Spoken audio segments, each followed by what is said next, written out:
পুরুষের প্রথম স্পর্শ পেয়েছিলাম যখন আমার 7 বছর বয়স, তাও আবার আমার আপন মামাতো ভাইয়ের কাছ থেকে। গ্রীষ্মের ছুটিতে আমাদের বাড়িতে এসে আমাকে এটা ওটা দিয়ে লোভ দেখিয়ে যখনই আমাকে একা পেত তখনই আমার শরীরের নমস্কার, আবারও একটি সুন্দর হৃদয়স্পর্শী গল্প নিয়ে চলে এসেছি আপনাদের সামনে। আশা করি আপনাদের গল্পটি ভালো লাগবে। ভালো লাগলে একটা লাইক করবেন। চলুন তাহলে শুরু করা যাক। পুরুষের প্রথম স্পর্শ পেয়েছিলাম যখন আমার 7 বছর বয়স, তাও আবার আমার আপন মামাতো ভাইয়ের কাছ থেকে। গ্রীষ্মের ছুটিতে আমাদের বাড়িতে বেড়াতে এসেছিল। আমার মামাতো ভাইয়ের তখন 17 বছর বয়স ছিল। আমাকে দেখলেই সে এটা সেটা কিনে দিত। তখন আমার কাছে মনে হতো ভাইয়াটা কত ভালো, আমাকে কত ভালোবাসে। আর যখনই আমাকে একা পেত তখনই আমার শরীরের বিভিন্ন অংশে হাতাতে থাকতো। প্রথম প্রথম তার আদরটাকে আদরই ভাবতাম। যখনই উপলব্ধি করলাম তার আদর করার ধরন অন্য সব বড়দের মতো না, একটু অন্য রকম, তখনই আমার যেন কেমন কেমন হতে লাগতো, যা কাউকে বুঝিয়ে বলতে পারতাম না। আর কাউকে বললে হয়তোবা কেউ বিশ্বাসও করতো না, কারণ সবাই তাকে খুব ভালোবাসতো। আমার তখন তেমন কোনো জ্ঞান বুদ্ধি ছিল না যে বুঝবো একজন পুরুষ কী কারণে শরীর স্পর্শ করছে, কেন করছে, তার মতলব কী। এই সকল বিষয়গুলো কিছুই বুঝতাম না, কিন্তু ভীষণ অস্বস্তি কাজ করতো ভিতরে ভিতরে। অনেকবার ভাইয়াকে বলতাম, ভাইয়া আমার লজ্জাস্থানে হাত কেন দাও। ভাইয়া তখন বলতো, আরে পাগলি, তোকে তো আদর করছি। অনেক সময় খুব রাগ করেও বলতাম, চাই না তোমার এমন আদর। আমার গা কেমন যেন শিরশির করে উঠত আর ভীষণ বিরক্ত লাগতো। সবার সামনে আমাকে আদর করে চকলেট, চিপস আরও কত কী এনে দিত। আবার সবার সামনে আমাকে আদরও করে দেখাতো, কিন্তু সবার চোখের আড়ালে এই নোংরা কাজগুলো করত। তখন বয়স কম ছিল। এখন বুঝি আদর করার ছলে যে উনি আমার সাথে নষ্টামি করেছিল।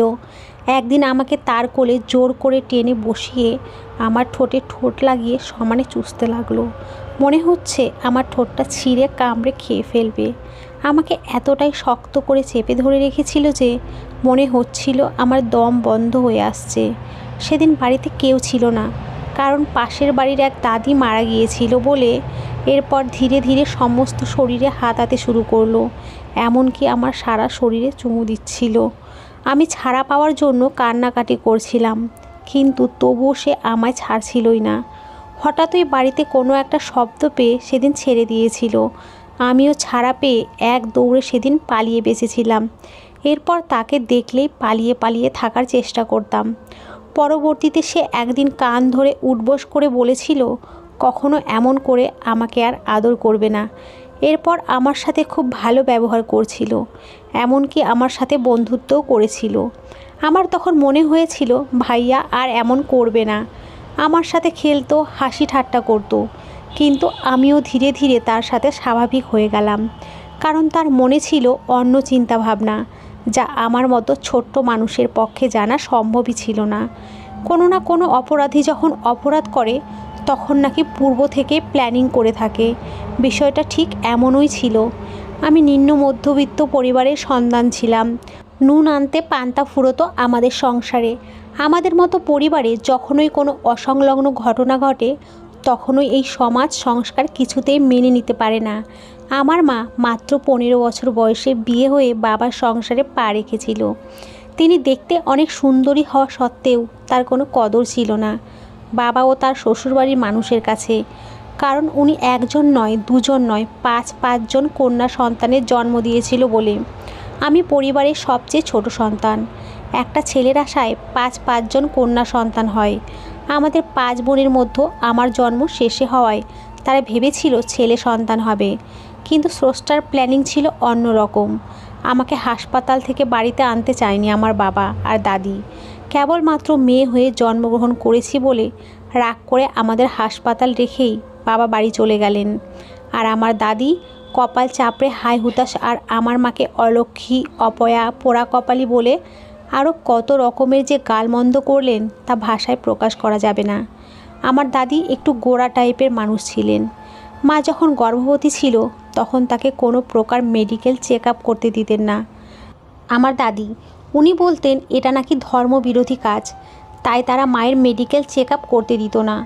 তারা যদি আগে থেকে জানতে পারতো মায়ের গর্ভে আমি ছেলে না মেয়ে, তাহলে হয়তো আমাকে গর্ভেই মেরে ফেলার চিন্তা ভাবনা করতেন। সেদিন মায়ের অনেক কান্নাকাটি আর আকুতি মিনতির ফলে হাসপাতাল থেকে বাড়িতে আসার পর ঠাঁই হয় আমাদের। বাড়িতে আমার মা বোনের ঠাঁই হয়েছিল ঠিকই, কিন্তু অনেকগুলো শর্তও দিয়ে দেওয়া হয়েছিল আমাদের। অনেকবার বাবাকে একটা ছেলে সন্তানের জন্য আর একটা বিয়ে করার কুমন্ত্রণাও দিত আমার দাদি আমার বাবাকে। আমার দাদিও বলতো মেয়ে ছেলে পালা আর হাতি পালা সমান কথা, যার কারণে বিনা কারণ ছাড়াই শ্বশুর শাশুড়ি এবং যার কাছ থেকে তার ভরসা সবচেয়ে পাওয়া প্রয়োজন ছিল সেও ছেড়ে কথা বলতো না আমার মাকে, মানে আমার বাবা। তাই মা সব সময় বাবাকে খুশি রাখার চেষ্টা করতো। বাবা ইটের ভাটায় কাজ করতো, মাও বাবার সাথে কাজ করতো। বাবাকে সহযোগিতা করার জন্য মা কাজ করতো। এমনটা নয় বাবা বোনেদের লেখাপড়া করাবে না, সাপ মানা করে দিয়েছেন তার জন্য। যেখানে আমার 5টা মেয়ে ছিলাম বলে আমাদের কোনো খরচই বহন করতে চাইতো না, আর সেখানে তো লেখাপড়া ছিল বিলাসিতা।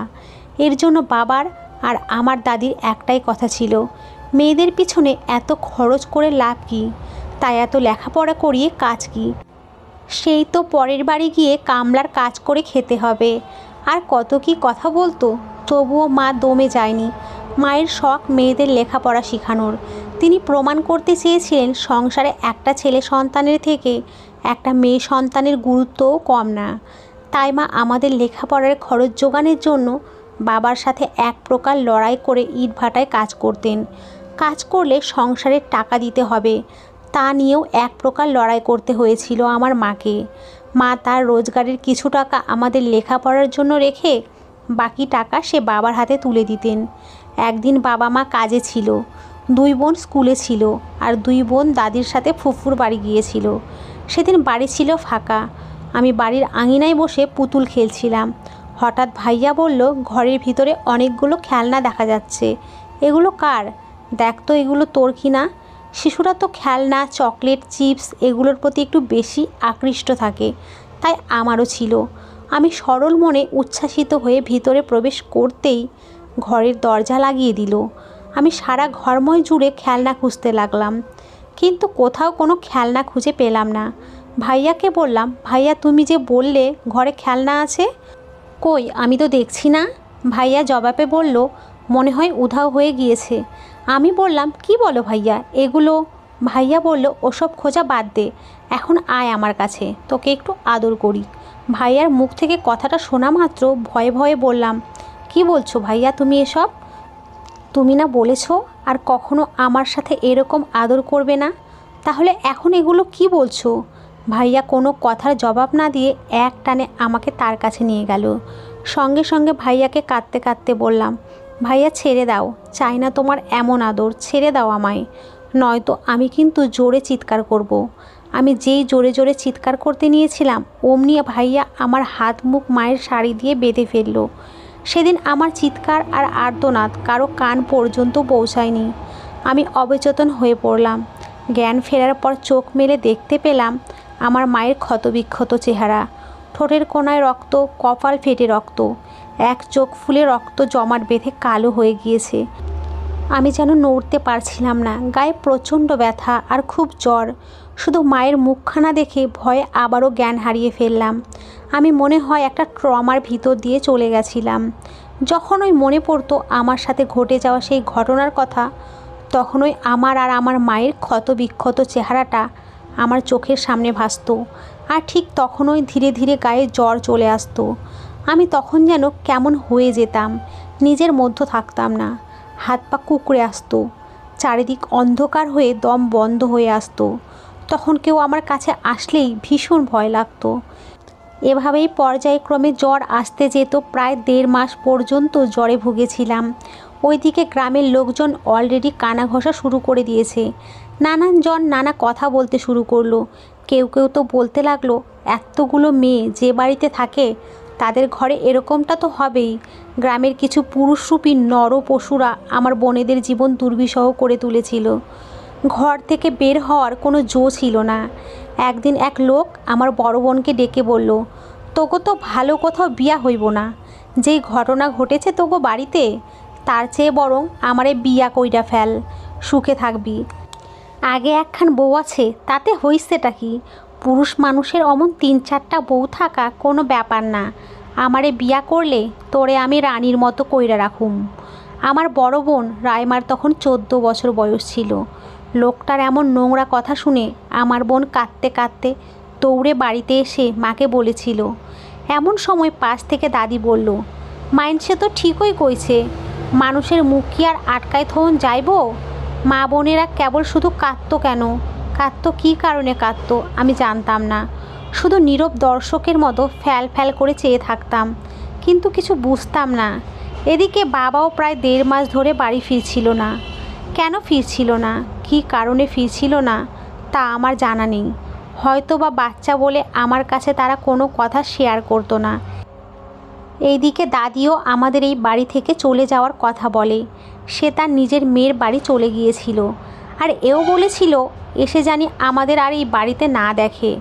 আমি শুধু আমার মা আর বোনেদের জিজ্ঞেস করতাম, আমাদের কেন বাড়ি থেকে চলে যেতে বলেছে দাদি? আমার কোনো প্রশ্নের উত্তর দেওয়ার প্রয়োজন বোধ করতো না আমার মা ও বোনেরা। অবুঝ মনে হাজার প্রশ্ন আসতো, আর সেই প্রশ্নগুলোই আমি আমার মা বোনেদের করতাম, কিন্তু তাদের থেকে সঠিক প্রতি উত্তর পেতাম না। আমরা গরিব, তাই অপরাধীর কোনো শাস্তি হলো না। এছাড়া বোনেদের কথাও চিন্তা করে ওই কালপিটের বিরুদ্ধে কোনো ব্যবস্থা নেয়নি আমার পরিবার, কারণ আমার পরিবার অতটা শিক্ষিত নয় যে কোনো অপরাধীর বিরুদ্ধে রুখে দাঁড়াতে হয়, সে বিষয়টা বুঝবে। লোকে যা বুঝিয়েছে তারা ঠিক তাই বুঝেছে। উপস্থিত শিশু ও কিশোরীরা, আমার সামনে যারা বসে আছো, তারা নিশ্চিত এবার তো বুঝতে পেরেছো, পুরুষদের সব ছোঁয়া আদর নয়, কিছু ছোঁয়ার ভিতরে কুমতলবও থাকে। তোমরা জানতে চেয়েছো কেমন করে আমি এই অবস্থানে পৌঁছেছি, এটাও বলবো, তাহলে শোনো। আমি যখন 10ম শ্রেণীতে পড়ি, তখন আমি আমার বোন ও মাকে জিজ্ঞেস করেছিলাম আমরা আমাদের বাড়িতে আর থাকি না। ছোটোবেলায় দেখেছি দাদি আমাদের বাড়ি থেকে বের করে দিয়েছে, কিন্তু কেন আমাদের বাড়ি থেকে বের করে দিয়েছে সে কথা আজ বলতেই হবে। সবাইকে ছেড়ে কেন আমরা ঢাকা চলে এলাম, কেন বাবা আমাদের সাথে থাকে না? তবে আমি এই প্রশ্ন তখনই যে করেছিলাম তেমন না। ছোট থেকেই প্রশ্নটা মাঝে মাঝেই করতাম, কিন্তু আমার মা ও বোন কোনো কথারই উত্তর দিত না। কেবল একজন আর একজনের মুখের দিকে চাওয়াচাওয়ি করে চোখের জল ফেলতো, আর বলতো বড় হলে তারপর আমাকে বলবে। বড় হতে হতে প্রায় ভুলতেই বসেছিলাম এই প্রশ্নগুলোর কথা। যখন স্কুলে পিতামাতার প্রতি কর্তব্য এই রচনাটা লিখতে দিয়েছিল শিক্ষক, তখনই মনে পড়ে গেল বাড়ির কথা ও বাবার কথা। বাড়ি ফিরে মা ও বোনকে জোর করে ধরলাম। সেদিন তাদের বলতেই হবে কেন বাড়ি ছেড়ে আমরা ঢাকায় থাকি, আর বাবাই বা কেন আমাদের সাথে থাকে না। এখন তো আমি আর ছোট না, এখন অনেক বড় হয়ে গিয়েছি, তাই আমাকে বলতেই হবে। অনেক জোর করার পর আমার বড় বোন আমাকে বলতে শুরু করলো। সেই দিনের সেই দুর্ঘটনার পর বাবা বাড়ি ফিরে আমাকে এই পরিস্থিতিতে দেখে মাকে অসম্ভব মারধর করলো। এই ঘটনার জন্য সে মাকেই দায়ী করলো, কারণ মা 5 কন্যা সন্তানের জন্ম দিয়েছিল। যদি একটা ছেলে সন্তান দিত তাহলে আর ধর্ষণের শিকার হতে হতো না। কন্যা সন্তান হয়েছে বলেই ধর্ষণ নামক কলঙ্কের দাগ লেগে গিয়েছে তার পরিবারে, শুধুমাত্র আমার মায়ের কারণে কন্যা সন্তানের জন্ম দিয়েছিল বলে। এই বলে মাকে অনেক মারধর করে। এরপর বাবা মাকে মারধর করে বাড়ি ছেড়ে চলে যায়। দেখতে দেখতে 1.5 মাস পার হয়ে যায়, কিন্তু বাবা আর বাড়ি ফিরে না। পরবর্তীতে বাবা বাড়িতে খবর পাঠিয়েছে যতদিন আমরা বাড়িতে থাকবো ততদিন সে আর বাড়িতে ফিরবে না, কারণ সে আর একটা বিয়ে করেছে। এইদিকে বাবার পাঠানো বার্তা পেয়ে দাদি আমাদের বাড়ি থেকে বের করে দিয়েছিল। এরপর মায়ের আর যাওয়ার কোনো জায়গা ছিল না। মায়ের একটাই ভাই ছিল, কিন্তু তার একমাত্র গুণধর ছেলেই এত বড় দুর্ঘটনা ঘটানোর জন্য দায়ী, যার ফলে তাদের বাড়িতে তো যাওয়ার প্রশ্নই ওঠে না। তাই মা আমাদের নিয়ে ঢাকায় চলে এসেছিল। এরপর ঢাকায় এসে শুরু হয় আমাদের জীবনের চরম সংঘর্ষের মুখোমুখি। ঢাকায় এসে মায়ের এক দুঃসম্পর্কের বোনের সহযোগিতায় আমরা একটা বস্তিতে ঘর ভাড়া নিলাম। তোকে আর রেশমাকে বাড়িতে রেখে মায়ের সেই দূর সম্পর্কের বোনের সহযোগিতায় আমরা 4 জন গার্মেন্টসে ভর্তি হলাম। রেশমা হলো আমার 4 নাম্বার বোন। আমি আর আমার 4 নাম্বার বোন বাড়িতে থাকতাম। আমার বড় বোন যখন আমাকে এই ঘটনাগুলো বলল, আমি সব ঘটনা শোনার পর হাউমাউ করে শুধু কাঁদতে শুরু করে দিলাম। তখন মনে হয়েছিল এই সব কিছুর জন্য কেবলই আমিই দায়ী। আমি তখন বিলাপ করে কাঁদছিলাম আর বলছিলাম সব আমার জন্যই হয়েছে। তখন মা আমার কাছে এসে বলেছিল, না, সবই আমাদের ভাগ্য। ঢাকায় এসে তারা গার্মেন্টসে ভর্তি হলো আর আমাকে স্কুলে ভর্তি করে দিল। আমার সামনে বসেই স্কুলের ছেলেমেয়েরা ভালো ভালো টিফিন খেত, কিন্তু আমি খেতে পারতাম না, কারণ আমার মা আর বোন গার্মেন্টসে চাকরি করত। তাদের সাধ্য ছিল না আমাকে দামি টিফিন কিনে দেওয়ার। তারা তাদের সাধ্য মতো আমাকে যা পারত তাই কিনে দিত। আমাকে যখন স্কুলে ভর্তি করে দিল, তখন স্কুলে আমার পাশে কেউ বসতো না, কারণ আমার মা ও বোনেরা গার্মেন্টসে চাকরি করতো বলে।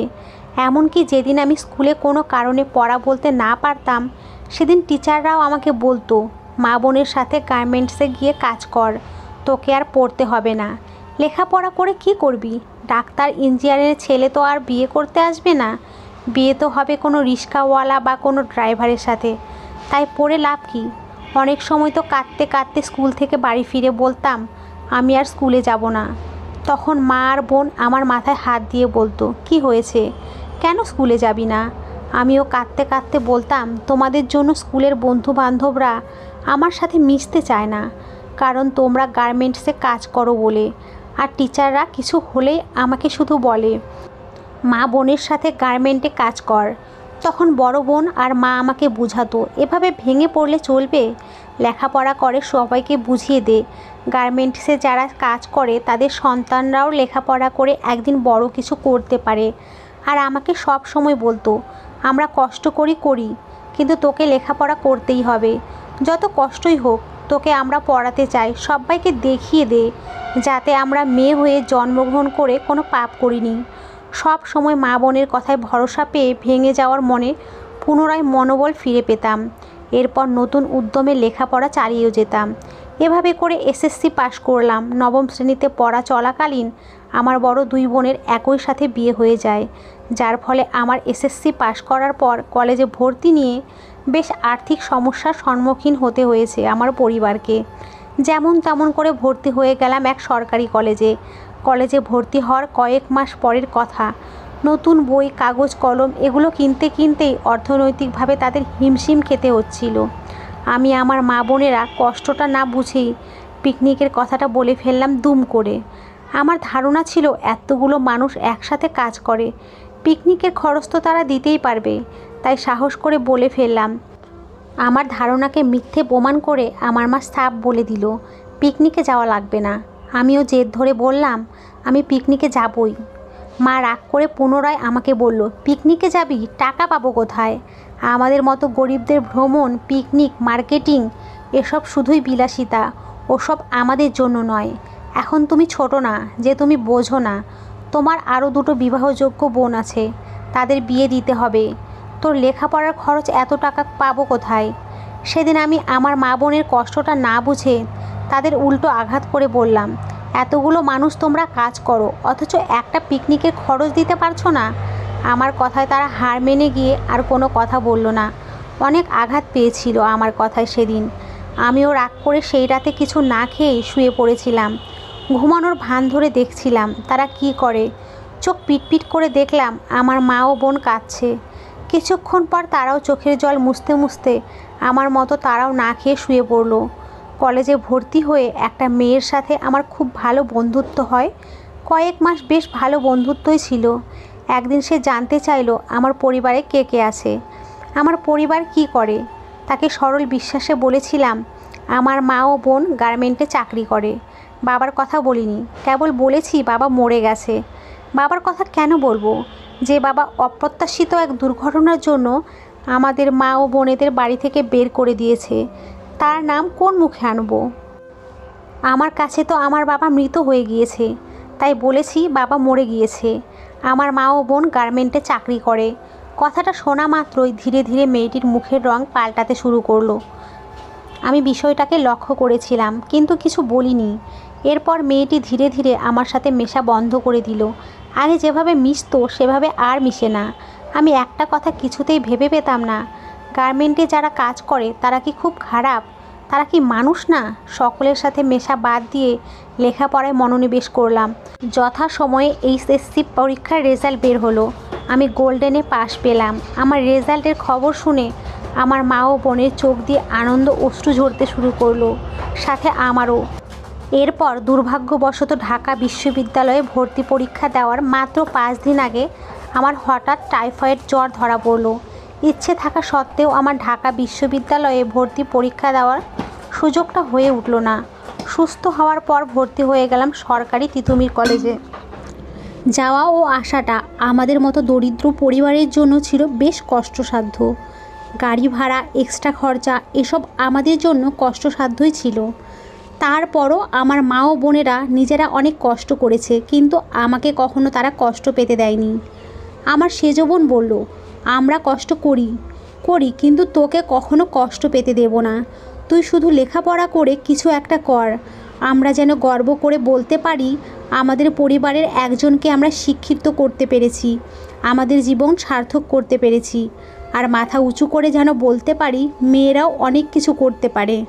আমার মা ও বোনের কথা শুনে আমার মনে সেদিন আরও সাহস জুগিয়েছিল।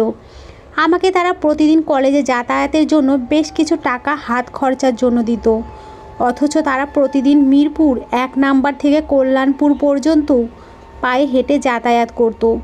আমার সেজ বোনের জুতো ছিঁড়ে গিয়েছিল, তবুও সে একজোড়া নতুন জুতা কিনে পায়ে পড়েনি। যদি আমার লেখাপড়ার পিছনে টান পড়ে, তাকে দেখেছিলাম জুতো জোড়া গুণা দিয়ে বেঁধে পড়তে। তা দেখে চোখে জল চলে এলো। বড় হয়ে বুঝতে পারলাম আমার মা ও বোন তারা কত কষ্ট করে তারা তাদের শরীরে রক্ত জল করে আমাকে লেখাপড়া করানোর চেষ্টা করে। আমার মা ও বোন পায়ে হেঁটে যাতায়াত করে, আর আমি কি না গাড়িতে যাতায়াত করব? তাই কি হয়? আমি মনে মনে সিদ্ধান্ত নিলাম, আমি যদি প্রতিদিন ইউনিভার্সিটিতে পায়ে হেঁটে যাতায়াত করি তাহলে অন্তত আমার কাগজ কলমের টাকাটা হয়ে যাবে। এই ভেবেই আমি প্রতিদিন পায়ে হেঁটে ইউনিভার্সিটিতে যাতায়াত করতাম, যাতে করে আমার মা বোনের কিছুটা হলেও আর্থিক সহযোগিতা হয়। কিন্তু কিছুদিন যাওয়ার পর আমি যেন শারীরিকভাবে অনেক দুর্বল হয়ে পড়লাম। বুঝতে পারলাম আমার মা ও বোন কত কঠোর পরিশ্রম করে আমাকে উচ্চশিক্ষিত করার জন্য। মনে মনে সিদ্ধান্ত নিলাম তাদের এত কষ্ট করতে আর দিব না।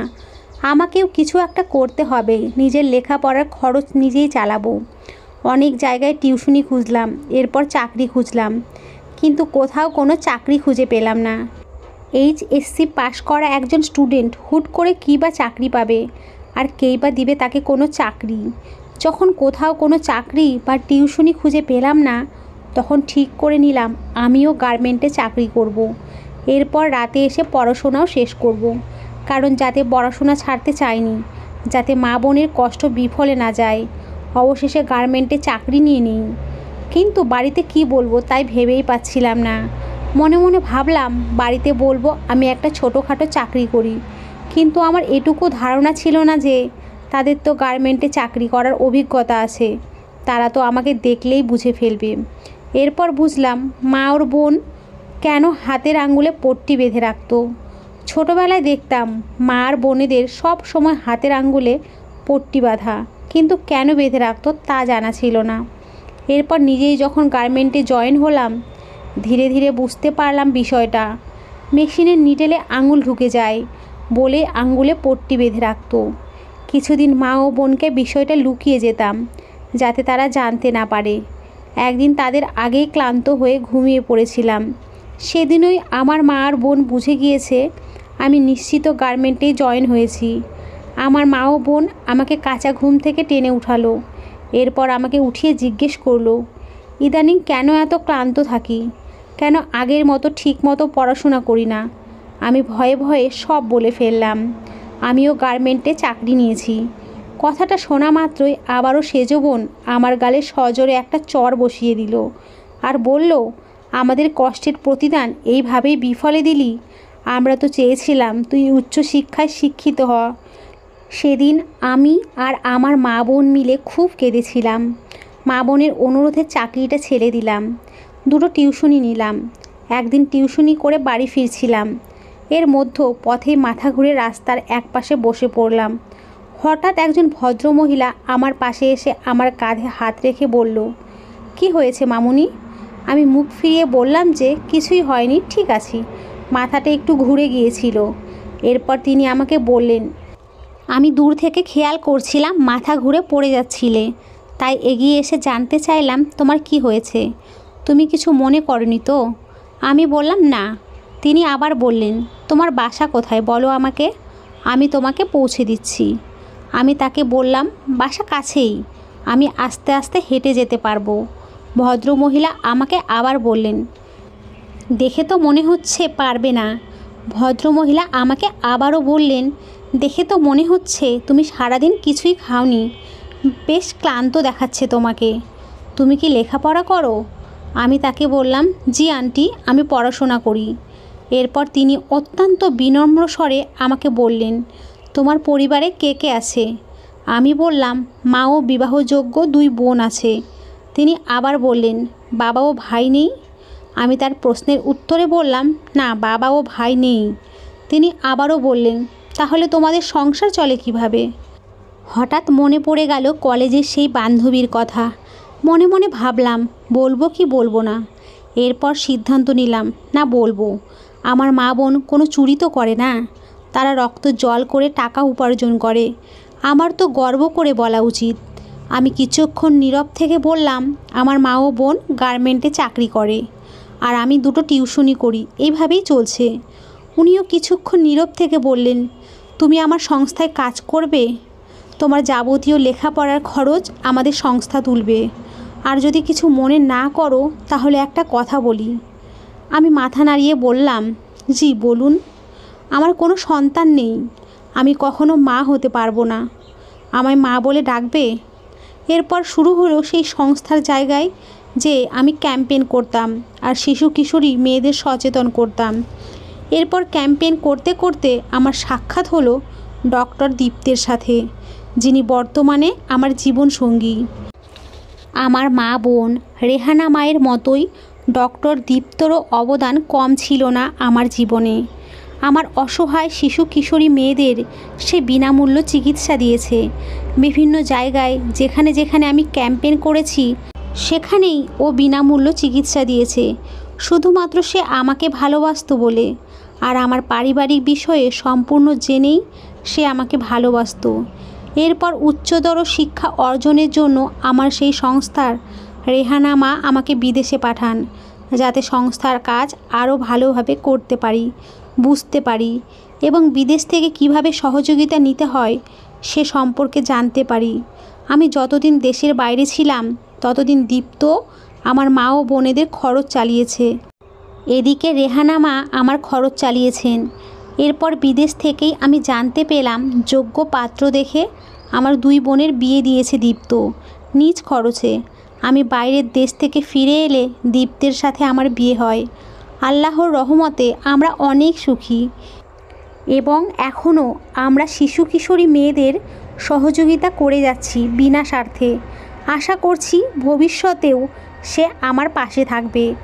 আজ আমার মা গর্ব করে বলে, আমার মেয়েরা পুরুষের চেয়ে কোনো অংশে কম না, আমার মেয়েরা একজন যোদ্ধা। তো বন্ধুরা, আজকের গল্পটি এই পর্যন্তই। সকলে খুব খুব ভালো থাকবেন, সুস্থ থাকবেন এবং আমাদের পাশে থাকবেন। সবাইকে নমস্কার, অসংখ্য ধন্যবাদ।